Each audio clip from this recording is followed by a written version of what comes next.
Diana Ross strode through the opulent halls of the Los Angeles County Courthouse, her designer heels clicking rhythmically on the marble floor. The halls, adorned with golden moldings and plush red carpets, whispered tales of justice and consequence. But all Diana could hear was the echo of her own footsteps.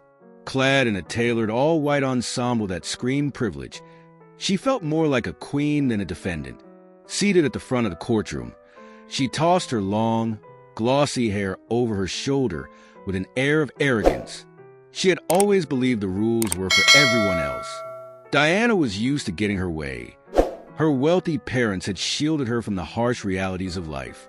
The reckless driving charges she faced were nothing more than a blip on her radar. After all, it was just a minor incident where she had rear-ended a car belonging to Mr. Jackson, a retired schoolteacher. The man had walked away unharmed, and that fact alone made her feel invincible. As Judge Grant entered the courtroom, Diana leaned back in her chair, a smirk dancing on her lips. The judge, a stern man in his 60s with silver hair and piercing blue eyes, had a reputation for being fair but unyielding. Diana had heard stories about him: his no-nonsense approach to cases, his commitment to justice, and his disdain for those who thought they were above the law. "Ms. Ross," he began, his voice steady yet firm, resonating through the hushed courtroom. "You stand before me today charged with reckless driving, an act that endangered the life of Mr. Jackson. This court does not take such matters lightly." He paused, letting the weight of his words settle in the room. Glancing at the jury seated to his right, their expressions a mixture of concern and intrigue. "On the afternoon of June 15th, he continued, eyewitnesses reported that you were traveling at speeds exceeding 90 miles per hour in a residential area known for its high pedestrian traffic. Testimony reveals that you swerved dangerously, narrowly missing several parked cars before colliding with Mr. Jackson's vehicle. As a result of this incident, Mr. Jackson suffered multiple injuries, including a fractured rib and a concussion, which have had significant impacts on his daily life and ability to work." He leaned forward slightly, emphasizing the gravity of the situation.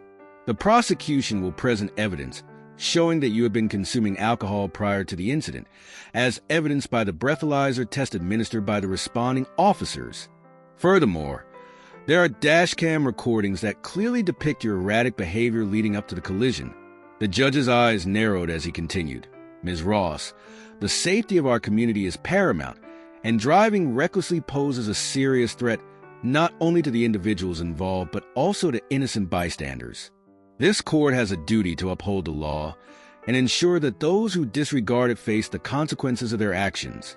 You will have the opportunity to present your defense, but know that the implications of this case extend far beyond your personal circumstances." As he concluded, the judge looked at Ms. Ross, who sat with a mix of anxiety and determination. "I trust that you understand the seriousness of these charges and the potential penalties you may face should you be found guilty." The room fell silent, the air thick with anticipation as everyone awaited the next move in this unfolding drama. Diana rolled her eyes, unable to suppress the dismissive gesture. "Come on, Your Honor. It was just a little bump. I was on my phone, but I wasn't even going fast." The courtroom fell silent, tension thickening in the air. Judge Grant's expression darkened and he leaned forward, his hands clasped on the bench. "A little bump can change a life, Ms. Ross. You may think your actions have no consequences, but you are gravely mistaken." Diana scoffed, crossing her arms defiantly. "I'm sure you have better things to do than waste your time on me. Can't you just let it go?" "Let it go," he repeated incredulously. "This is not a game, Ms. Ross. The privilege you wield does not exempt you from accountability." Her arrogance was met with an unyielding gaze from the judge, and for the first time, she felt a flicker of uncertainty. Nevertheless, her defiance resurfaced, and she waved a dismissive hand. "I'm not worried. I can pay any fine you throw my way." Judge Grant's eyes narrowed and a calm, authoritative voice cut through her bravado. "Instead of a fine, I am sentencing you to 200 hours of community service at a women's shelter." Diana's jaw dropped. "Community service?" "You must be joking." "This is not a joke, Ms. Ross. Your privilege has blinded you to the consequences of your actions. I hope this sentence will teach you about accountability and the impact of your choices." As the gavel struck down, marking the end of the session, Diana's world tilted. Her initial disbelief morphed into anger. How dare he presume to teach her about humility? Days passed, and Diana found herself standing in front of the women's shelter, a modest building tucked away in a neighborhood she had only ever driven past. The paint was chipped, and the surrounding gardens were overgrown. It was a stark contrast to the luxury she was accustomed to, and she felt an inexplicable dread wash over her. She pushed through the front door, her designer purse clutched tightly in her hand, as if it could shield her from this new world. Inside, the atmosphere buzzed with conversations and laughter, but the warmth was foreign to her. Diana was met by a middle-aged woman named Maria, the shelter's director, who welcomed her with a kind smile. "Welcome, Diana. We're grateful for your help. We have many women here who could benefit from your support," Maria said, her tone encouraging but firm. Diana forced a smile. "Sure, whatever. Just tell me what to do." Maria gestured toward a group of women seated in the common room, each with a story etched on their faces. As Diana approached, she noticed their worn clothing and tired eyes. It was an unwelcoming reflection of the struggles they faced, a reality she had never encountered. "Everyone, this is Diana," Maria introduced her. "She'll be volunteering here for a while." Diana waved half-heartedly, feeling like a fish out of water. "Hey," she muttered, her voice lacking enthusiasm. Mr. Lopez, an elderly man who volunteered at the shelter, stepped forward. He wore glasses that hung low on his nose, and despite his frail appearance, his presence exuded warmth. "Welcome, Diana. We all have our reasons for being here, and I hope you find what you're looking for." Diana raised an eyebrow, unsure of what that meant. "Right, thanks," she replied, feeling increasingly out of place. The first day dragged on, filled with mundane tasks like sorting clothes and preparing meals. She found herself struggling to connect with the women, their laughter ringing hollow in her ears. What did they know of her world?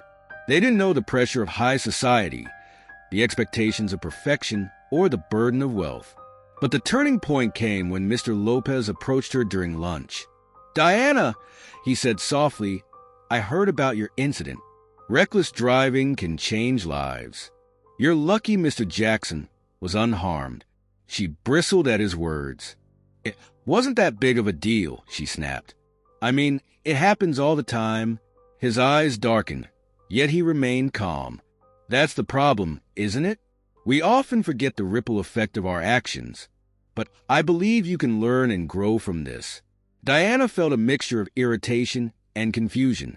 "You don't know me," she replied defensively. "You don't know what it's like to have everything at your fingertips." Mr. Lopez chuckled softly. "You're right, I don't. But I do know what it's like to lose everything. This shelter is a second chance for many of us." For the first time, Diana paused, the weight of his words settling heavily in her mind. "What do you mean?" she asked, curiosity piqued.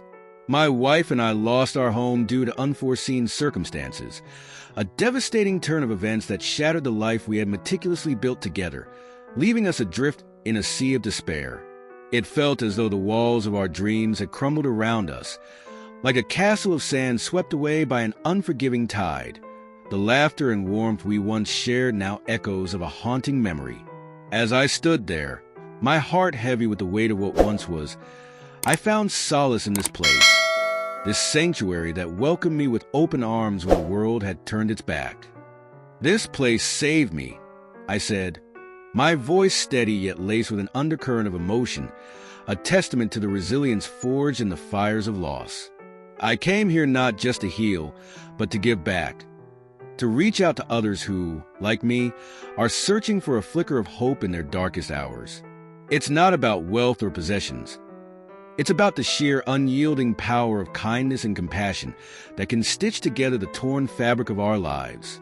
In a world where despair looms large, I am determined to be a beacon of light, for those still lost in the shadows. Diana's routine continued, and as the days turned into weeks, her perception began to shift. She found herself engaged in conversations with the women, learning their stories and struggles. Each encounter was a window into a life filled with challenges far beyond her own. There was Jasmine, a single mother working multiple jobs to provide for her children, and Lena, a recent immigrant facing a language barrier. Their resilience ignited a flicker of humility within her. She began to see the world not through the lens of her privilege, but through the eyes of those who had fought for every ounce of happiness they could muster. The more she volunteered, the more she felt her arrogance melting away. With each passing day, she immersed herself in the community around her, and in doing so, began to unravel the layers of pride that had long shielded her from the world. There were days when she found joy in the simplest of tasks, serving meals to those in need, organizing clothes for families who had lost everything, or simply sitting and listening to the stories of women who had faced unimaginable hardships. In the warm embrace of their laughter and shared experiences, she discovered a strength she never knew existed within herself. Each time she handed a plate of food to a grateful stranger, she felt a piece of her own barriers crumble, replaced by a profound sense of purpose. The act of folding clothes alongside mothers and daughters, sharing small talk and laughter, illuminated the beauty of community and connection. And in those quiet moments, when she sat and listened to their stories, her heart opened wider. The tales of resilience, of hope amid despair, resonated deeply with her, challenging her perceptions and igniting a fire of empathy within her soul. She began to understand that strength is not merely the absence of weakness, but the ability to uplift others while embracing one's vulnerabilities. As she poured herself into her volunteer work, she realized that her previous sense of superiority had been an illusion, a mask that had hidden her insecurities. Here, amidst these women, she found her true self, stripped of pretense and filled with compassion. With every act of kindness, every shared moment of laughter or sorrow, she grew more connected to the world around her, transforming not only the lives of those she helped but her own as well. The journey of self-discovery was unfolding, revealing a richness of spirit she had long overlooked, a richness that would forever change the way she viewed herself and others. Yet, there were moments when the shadow of her former self loomed over her. One evening, as she sat in the common room folding blankets, her phone buzzed with notifications. Messages from friends filled her screen, inviting her to exclusive parties and lavish events. The allure of her old life beckoned, and for a fleeting moment, she considered retreating back to that world. But then she looked around, witnessing the warmth and laughter surrounding her, and she felt a tug at her heart. These women were not just strangers. They had become a part of her life. They had shown her the beauty of resilience and the importance of community. One day, Maria approached her with a proposition. "Diana, we're planning a fundraiser to support the shelter. We could use someone with your connections to help us reach a wider audience." Diana's heart raced. "You want me to use my connections?" "Absolutely," Maria replied. "You've been here long enough to understand our mission. Your privilege can be a powerful tool for change." At first, she hesitated, questioning whether she was worthy of such a responsibility. But as she thought about the women she had come to admire, she felt a surge of determination. "I'll do it," she declared, her voice stronger than before. The night of the fundraiser arrived, and the shelter transformed into a vibrant space filled with laughter, music, and the aroma of delicious food. Diana stood at the entrance, feeling a mix of excitement and nerves as guests arrived in their elegant attire. She had curated an evening that showcased the strength of the women at the shelter, while inviting her privileged friends to engage in meaningful conversations. As the night unfolded, Diana shared stories of the women she had met, their struggles and their triumphs. The guests listened intently, and she felt a sense of pride in being their voice. For the first time, she realized that her privilege could be used to uplift others rather than elevate herself. As the evening came to a close, Mr. Lopez took the stage to speak. His presence commanded attention, and Diana could feel the respect he garnered from the audience. "Tonight, we gather not just to raise funds, but to foster understanding and compassion," he began, his voice steady.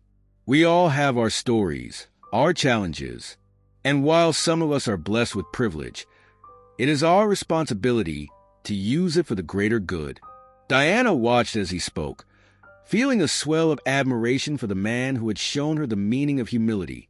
In that moment, she understood the depth of his words and the importance of accountability.